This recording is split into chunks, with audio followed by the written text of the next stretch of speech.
Okay, I think we are streaming right now. Hi, everybody that's watching. My name is Jason Norman, and I am Programs and Events Coordinator at the Writers Guild of Alberta. And welcome to our little online. Sorry, I've got an echo. Sorry. I had an echo in my head. I don't know if you heard that. So this is the online reading with finalists for the Alberta Literary Awards, and we have four guests that are joining today. And first up is Catherine Abbas, and I will introduce her in just a sec. But just wanted to say, so if you're watching this on YouTube, you obviously figured it out. And this video will exist after the event's over, so you can watch the recording after that. So the Alberta Literary Awards will be presented on Friday, June 6th at Festival Hall in Calgary. And so at this point, tickets are sold out. We're trying to figure out how much space we have and how many people are, how many invited guests and stuff are coming. And we might be able to release some tickets soon. But for now, you'll just have to, if you don't already have a ticket, you just have to wait patiently.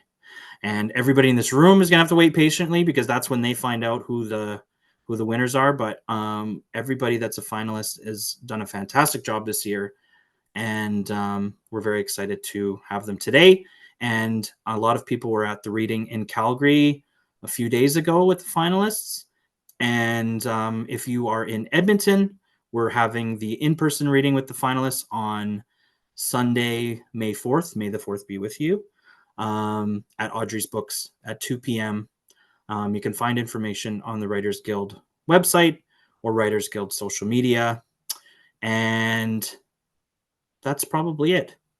So let's get to Catherine. If she's there, I'm going to introduce her right now. You are there. Perfect.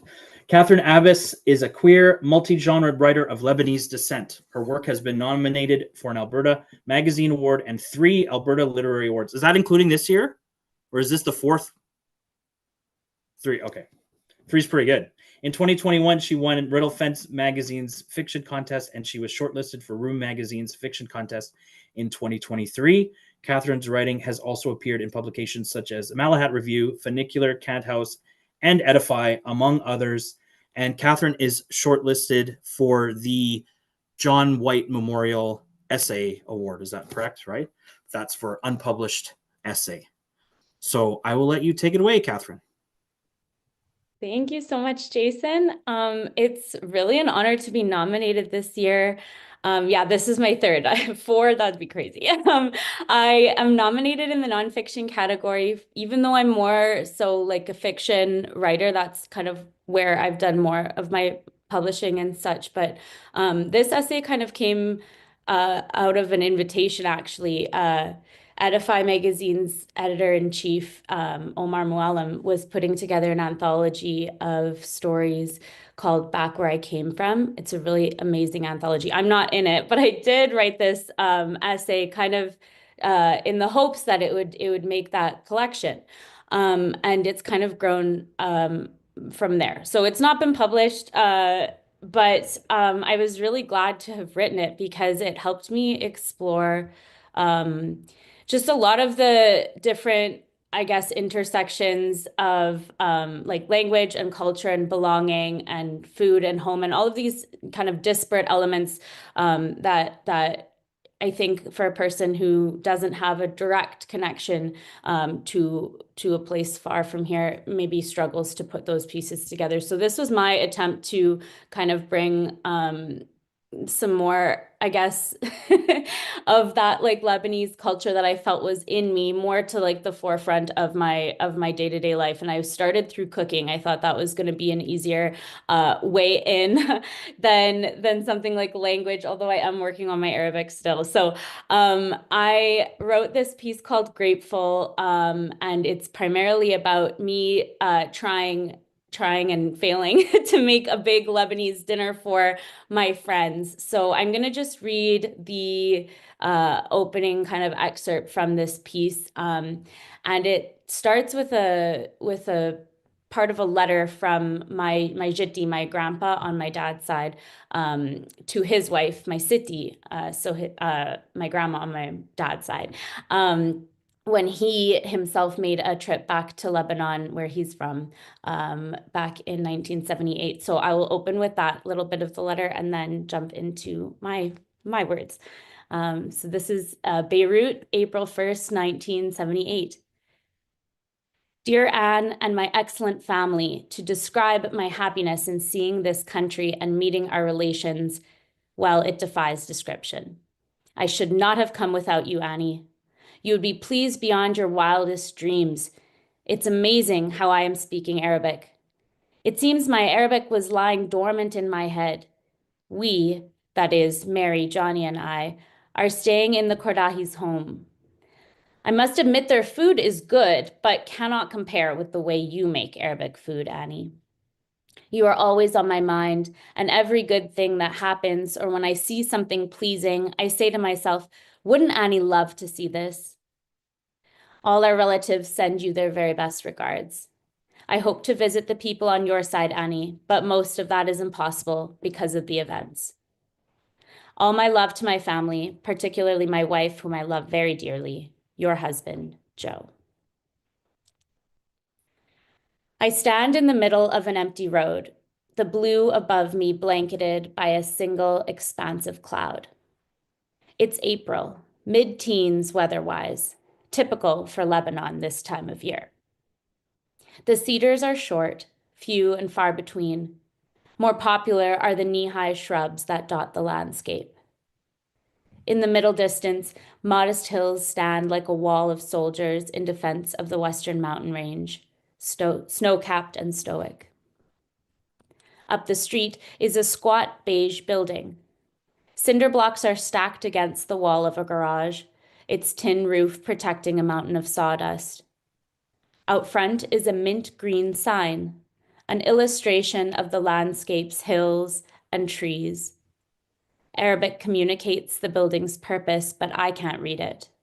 Instead, I read the English word below, big block letters that spell grapeful.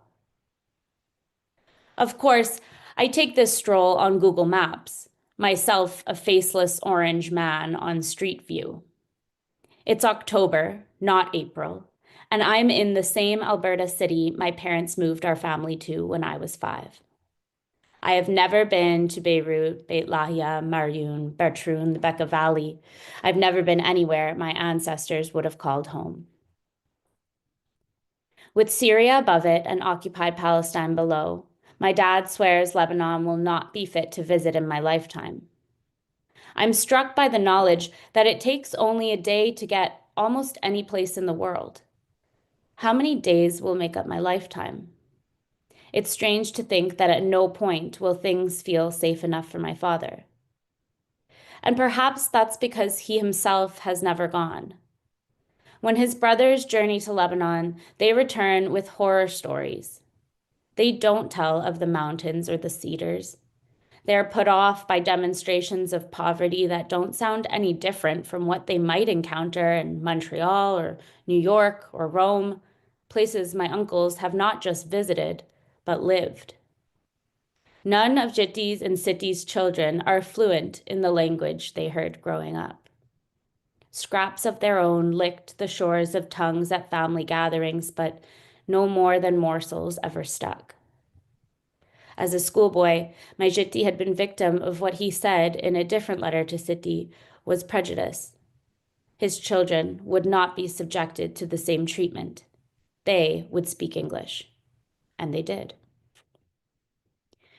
When my parents married in 1993, my aunt gifted them a Purple Hilroy notebook in which she'd written out each of my father's favorite recipes. Many of the recipes were attributed to Siti. Siti's meatballs, Siti's molasses cookies. My father knows how to make none of them. Siti taught her 4 daughters how to cook.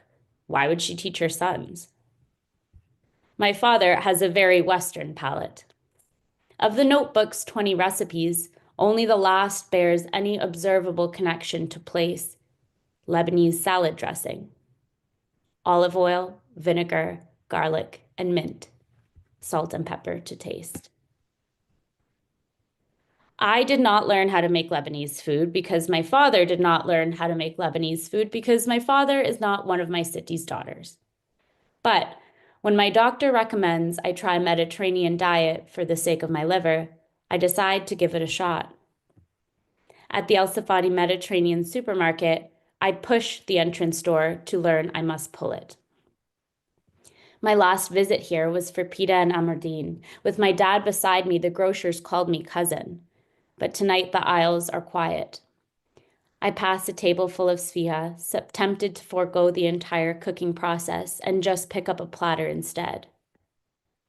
The sfiha recipe calls for pomegranate molasses, something I did not know existed. I find it on a shelf with many different fruit molasses, grape prominent among them. At home, I return to Google Maps and plunk myself down in the Bekaa Valley before that mint green sign that shouts, Grateful.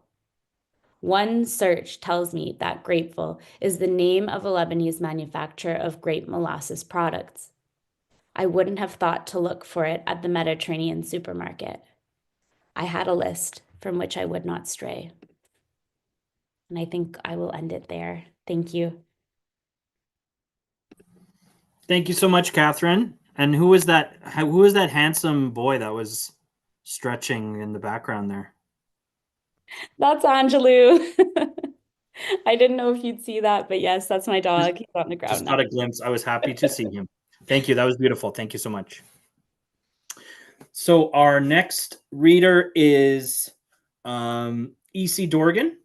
E.C. Dorgan writes weird fiction and horror stories on Treaty 6 territory near Edmonton, Alberta. Her short fiction appears in magazines such as Prairie Fire, The Ex-Puritan, and Augur, and in anthologies such as Northern Lights and Afterlives, the year's best death fiction. In 2024, Writers Trust Canada named her a Rising Star, selected by Hiromi Goto, and she was shortlisted for the 2024 Austin Clarke Prize for Fiction. She is a member of the Métis Nation of Alberta. And E.C. Dorgan is a finalist for the Howard O'Hagan Award for short story this year for the Alberta Literary Awards. So take it away. Thank you, and thanks so much for the opportunity to be here tonight. So I thought I'd read the start of my short story, Gusher, which was the one that was nominated for the Short Story Award. It was published in Hexagon Science Fiction magazine back in September 2024.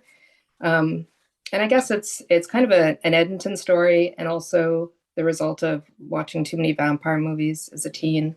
So I'll take it from the start. We face the refinery at dusk and watch the fading sun fade from pink to orange behind the buffalo in the distillation column. The mall tugs at our backs on the far horizon, and downtown the revolving tower looms. These wildfire days, we don't have to get closer. We can taste the hydrocarbons in the air.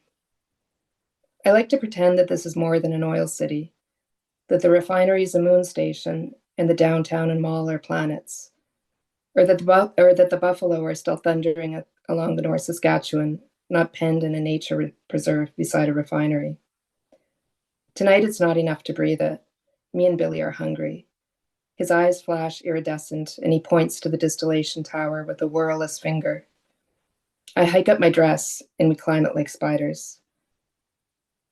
The guard doesn't notice until we're climbing back down with our flasks. He raises his radio, and I kick it away. Billy opens his mouth wide, and his long teeth gleam with grease. I've been an oil vampire for 30 years, and a mall rat even longer. I spent my youth in the mega mall and studied in the food court high school. I slouched in mirrored columns and nicked things from stores. It was the slouching that the guards couldn't stand. They chased me through the mirrored hallways, but couldn't catch me. I knew them all better. I still do. I met Billy one night in the food courts. It was past midnight.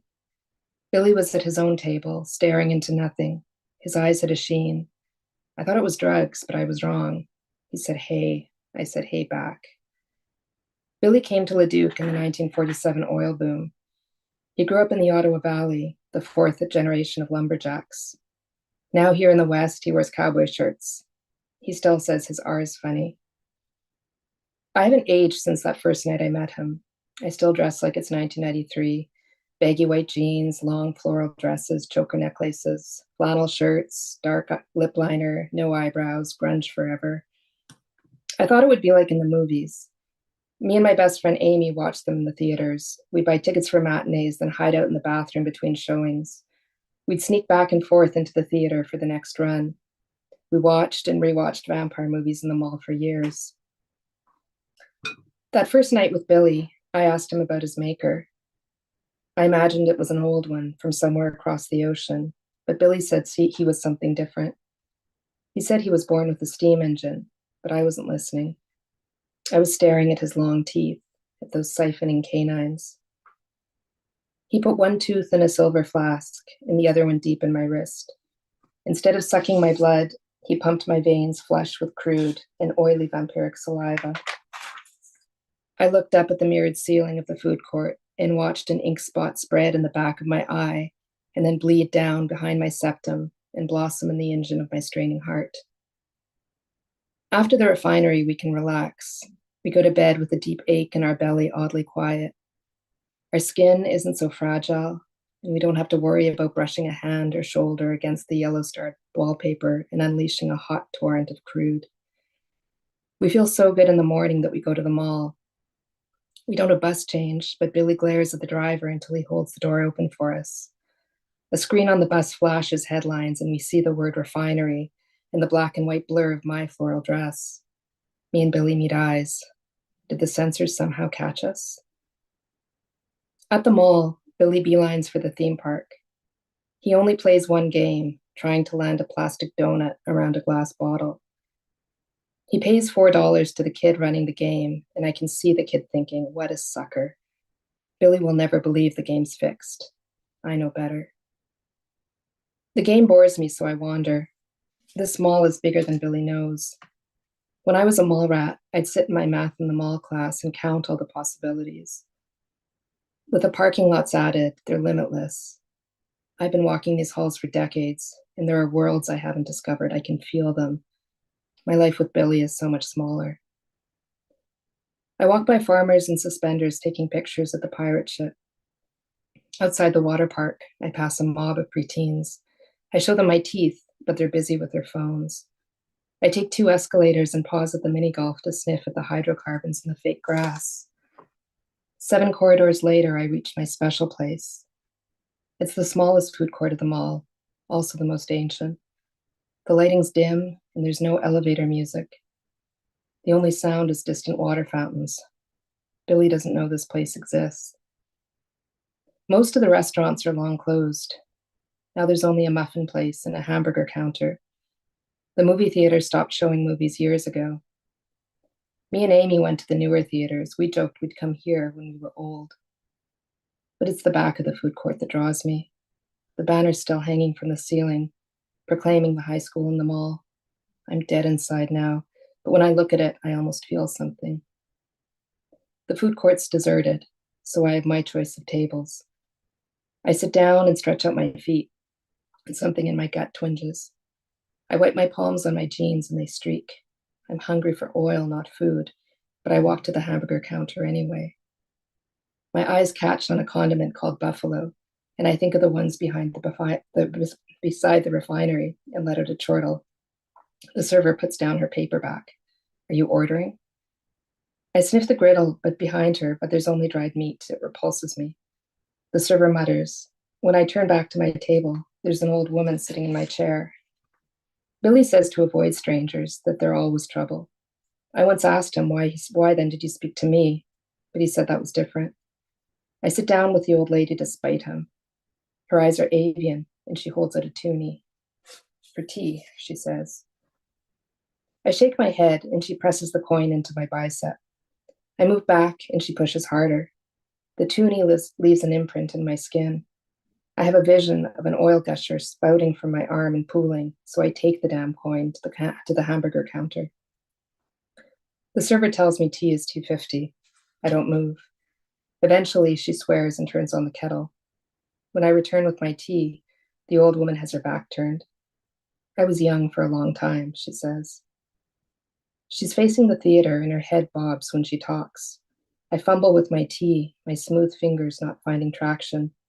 The old lady spins round and I almost spill it. You can change. Her eyes are sharp, digging into me. I don't reply and she doesn't wait for me. She struggles to stand, then asks directions to the pirate ship. She shuffles away before I can answer. I have a feeling she knows the way. Maybe she was a mall rat too. I'll stop there. Thank you. That was awesome. Thank you so much. And we're going to hear you read some more on Sunday at Audrey's Books, right? I think. Oops. Yep. Awesome. That was really good. Thank you so much. So next up, we have Samantha Jones. Samantha Jones is a poet, editor, and earth scientist who has called Mohkinstsis, Calgary, Alberta, home since 2006. Sam is both Black Canadian and white settler with roots in Nova Scotia, Quebec, and Ontario. She has 2 experimental chapbooks that explore living with OCD, site orientation, and wallpaper. Her full-length poetry collection, Attic Rain, was published by New West Press in 2024. Sam is part of the Land and Labor Poetry Collective, who recently co-edited the anthology I'll Get Right on It, Poems on Working Life in the Climate Crisis, which is forthcoming in fall 2025 with Roseway Publishing. And Sam is a finalist for the Stephen G. Stephenson Award for Poetry Book. So take it away, Sam. Thank you so much. And I'm just going to read a selection of pieces from Attic Rain, which is also about my lived experience with OCD. And the book is mainly shorter poems, and there's a mix of form poetry like haiku, mondo, villanelle.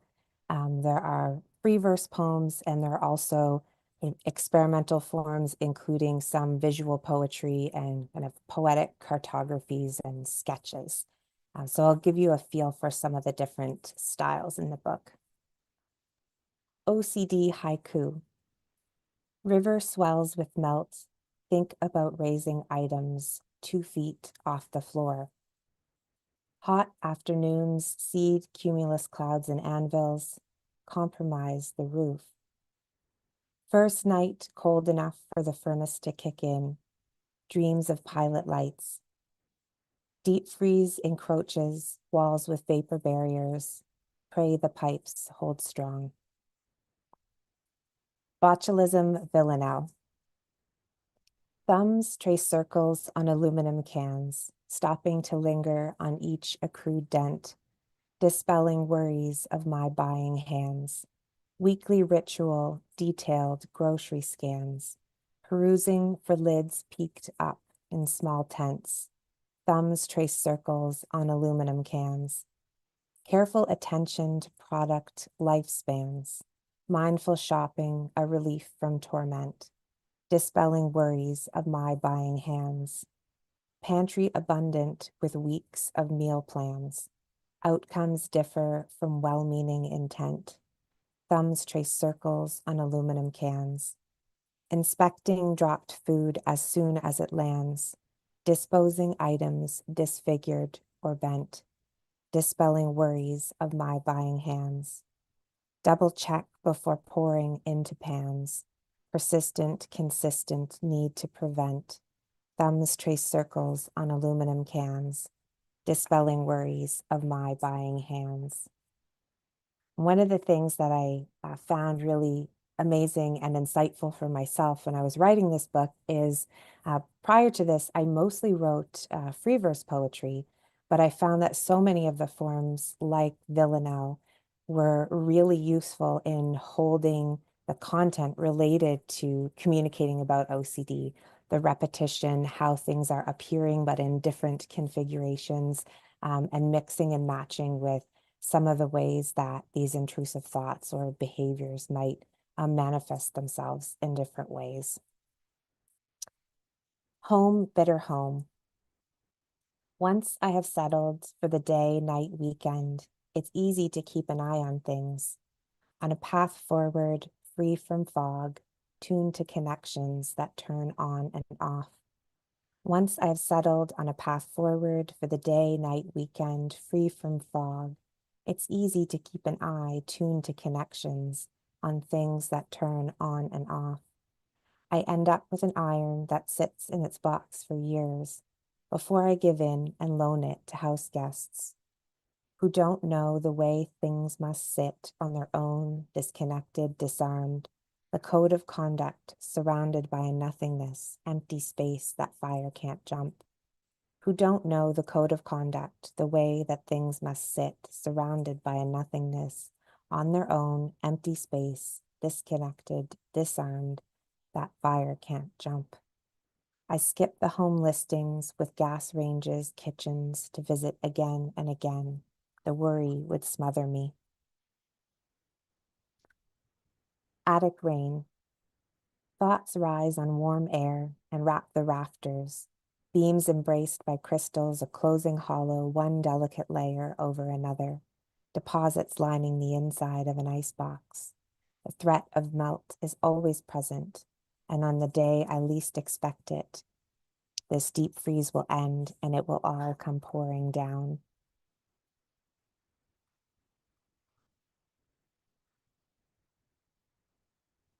Origin story. In the beginning, I was just a girl who liked the pristine, crayons arranged Roy G. Biv, factory settings and stickers still on white backing. Perfectly planned notebooks, categorized knickknacks, and sentiments tucked away, not yet ready for garbage day. I learned how to lock up and use dull knives, put my own spin on family traditions, the art of list making on takeout menus, flyers, sticky notes, envelopes, whatever I've got. My magic expanded to fill a growing shell, threading every cell with a string of worries, pearls too tight to slip off over my head and return to their music box. Walking back to double check. I draw worry maps with invisible ink on carpet tiles, maple planks, my feet accomplices to assorted rituals, sometimes sparked by nothing at all, pure action. The day is made of many trails, back and forth, until I'm certain I'm capable of leaving well enough alone. I've made a life of treading lightly, the entrance and exit to this maze undetectable by most, until overlapping footprints up and down and up and down and up and down my front steps and into the snow give me away. And that one I find also fascinating from sort of thinking about myself and the things that happen to me, and the way that in certain times of year and conditions like a snowy weather, an OCD checking routine that might compel me to return and check the door again could be visible by my footprints, whereas in fair weather or other times that might be completely invisible and someone might not know what's happened in a particular space if they haven't seen me there or if they don't know me very well. Every day I draw worry maps. This body moves according to its own method, reverberating, returning, repeating, choosing soothing routes through space. Each place requires careful consideration. These feet sketch memories, paths worn over and over, a part of me left pressed into the earth. To retrace my steps, just follow the web of shallow rivulets. And I'll read one more short one to finish off here. All of my unfinished darlings. I return again and again to dig for errors, omissions, and ongoing excavation that flips progress inside out. I promise to just fix the hem, but leave the stitches loose, a flap half dangling, held up with a safety pin. Thank you very much and enjoy the rest of the reading. Bye. Thank you so much. That sounded great. So thank you. So last but not least, we have Crystal Smith. Crystal Smith is published in ARC, CV2, Room, and elsewhere. She is the winner of Subterrane's Lush Triumphant Literary Award in Creative Nonfiction. Crystal's debut poetry collection, Invisible Lives, is a finalist for the Stephen G. Stephenson Award for Book of Poetry and is out with University of Calgary Press in the Brave and Brilliant series. She lives in Red Deer, Alberta with her son. Crystal. Take it away. Oh, hi. Sorry, I forgot to click my mic on there. Thank you so much. I changed my mind and I'm just gonna do one that has 2 swears in it, so we'll see what happens, okay? I hope that's okay. I can't see you, but okay. All right. This is called Sinatra on Metal Rivets.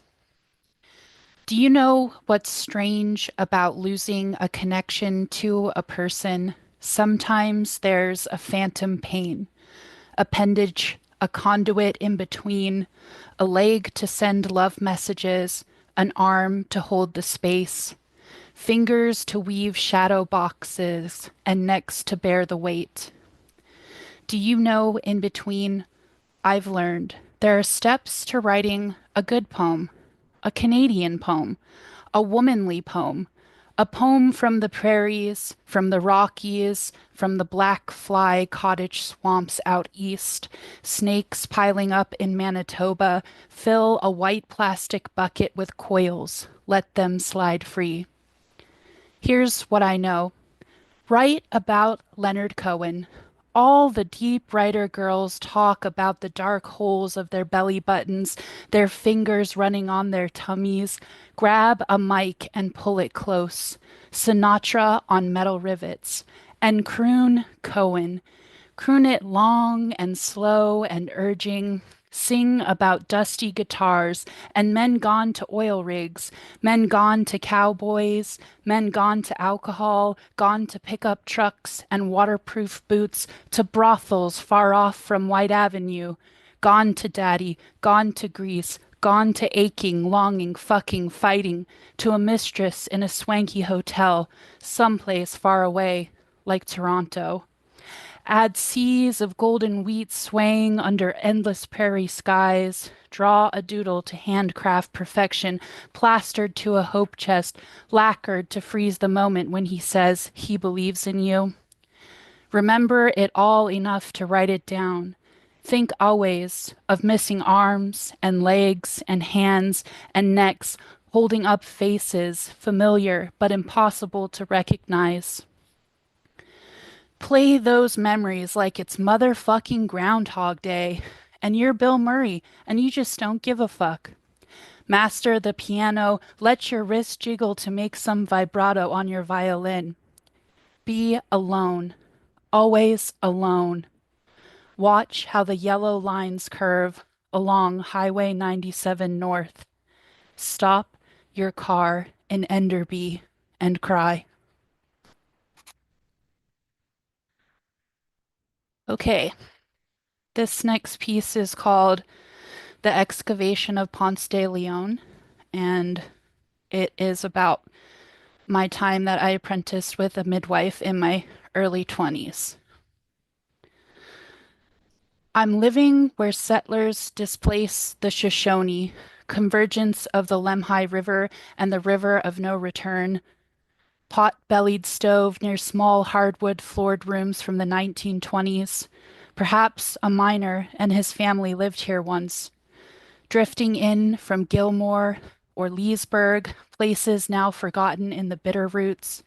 Sagebrush knocking against Depression newspaper plastered on walls. Tattered gingham curtains swaying against rigid grime in the breeze, faded in 100 years of sunshine.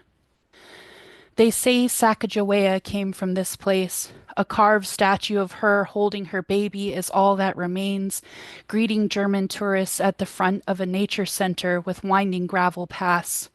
Red willow bends and curves near the flowing river, makes a basket out of the land. A bronze replica of a grizzly bear paws at jumping copper-cast salmon, long since dead to dams. Signage along the highway to Mud Lake reads about the mercury poisoning of Lewis and Clark. Always Sacagawea immortalized in the national parks, brown and yellow, pointing west, a destiny manifested. Annette took me on as her apprentice, asked me why I should be a midwife, saw my great-grandmother holding open her hands in Oyen, Alberta, catching a baby, wiping off vernix, and then gently reclaiming the suffering. Midwife, undertaker, mother, her teleological job title, even though the living were afraid to handle the new, the old, the dead. Phone calls in the middle of the night, most often 3 a.m. Full moons are busier. A round of prenatal, labor, and postpartum, weighing babies in swaddling, cotton flannel baby scales sling. One night, Annette tells me of dreams, a full bursting fruit, flowers budding in heavy rains. And yet another, a woman walks clumsily along a railroad path, dreams each night of finding a dead calf half removed from its amniotic sac. This, she tells me, is a cord prolapse.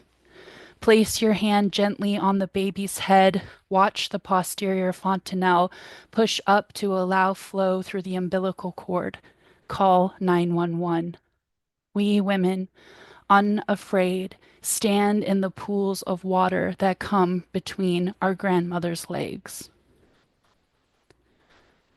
Okay, and I'll just finish with this poem called Apollo Aquarium.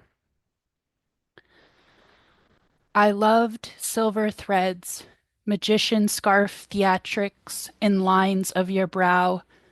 Moon is lonely. In the sky, pastry wrapped space junk circles solar powered sails. Tea kettle steam erupts. Cooling engines screech.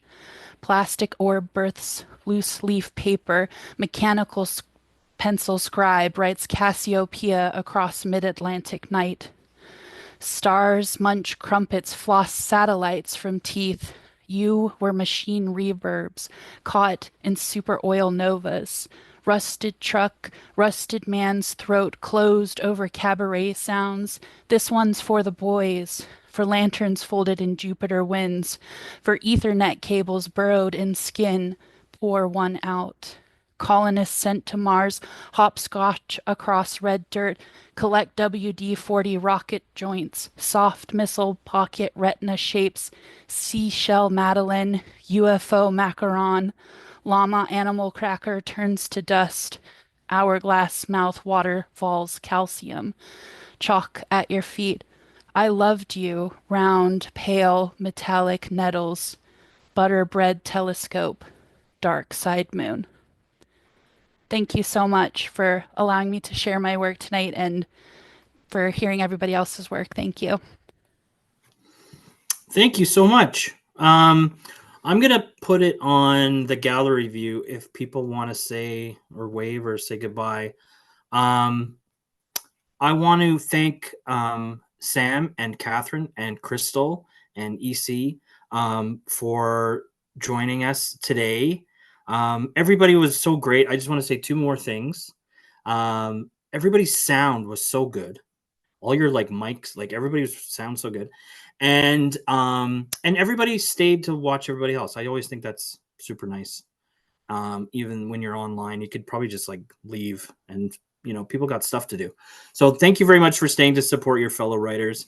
Thanks to everybody for watching, and whether you're watching live or you're watching the recording later. Congratulations again to all of you finalists, and good luck in June. And I will see some of you on May 4th at Audrey's. And I hope everybody that's watching, hope people come to Audrey's, and it's going to be great.